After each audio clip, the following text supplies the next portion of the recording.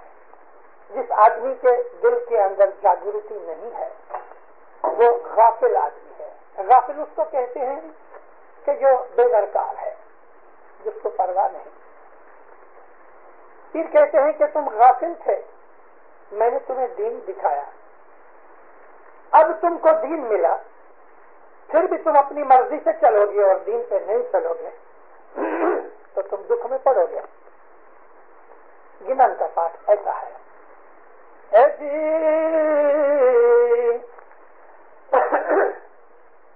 معاف کرنا، کچھ دنوں سے مجھے فلو ہے، گلا خراب ہے. اے جی غافل تھا تاکو منیور کیا، حاضر شاہ دکھلایا، شاہ دیکھی جو دعوے پڑیا، سو نسچے دوزخ سدھاریا. الہی بھید تن تب نام لیجے. اس قدر دن تک گنان ہے جو کہ حسن کبیر دل نے ہم کو بتایا. فرمایا کہ تم غافل سے، تمہیں حضرت ایمان کی شناخت نہیں تھی، میں نے تم کو ایمان کی شناخت دی، لیکن اب اگر حضرت امام کے فرمان پہ نہیں اپنی مرضی سے چلو گے تو دوزخ میں پڑو گے. دوزخ سے مطلب ہے دکھ میں پڑنا. دوزخ کوئی جگہ کا نام نہیں ہے دینداروں. آدمی کے دل کے اندر جب اب سکھ ہوتا ہے، آدمی کے دل کے اندر جب گڑبڑ ہوتی ہے، آدمی کے دل کے اندر جب چنتا ہوتی ہے، ریاضی ہوتی ہے، فرسٹریشن ہوتی ہے، من کی راحت نکل جاتی ہے، پیس آف مائنڈ چلا جاتا ہے، کسی چیز کا نام دوزخ ہے. تو سیدہ امام بیگم کہتی ہیں کہ تم غفلت میں پڑے ہو، سوئے ہوئے، اٹھو. من کا جنم رتن ہے. یہ زندگی انسان کی ایک رتن کی مثال، ایک جواہرات کی طرح ہے. اس کو اپنی غفلت میں، بے درکاری میں تم کھو رہے ہو.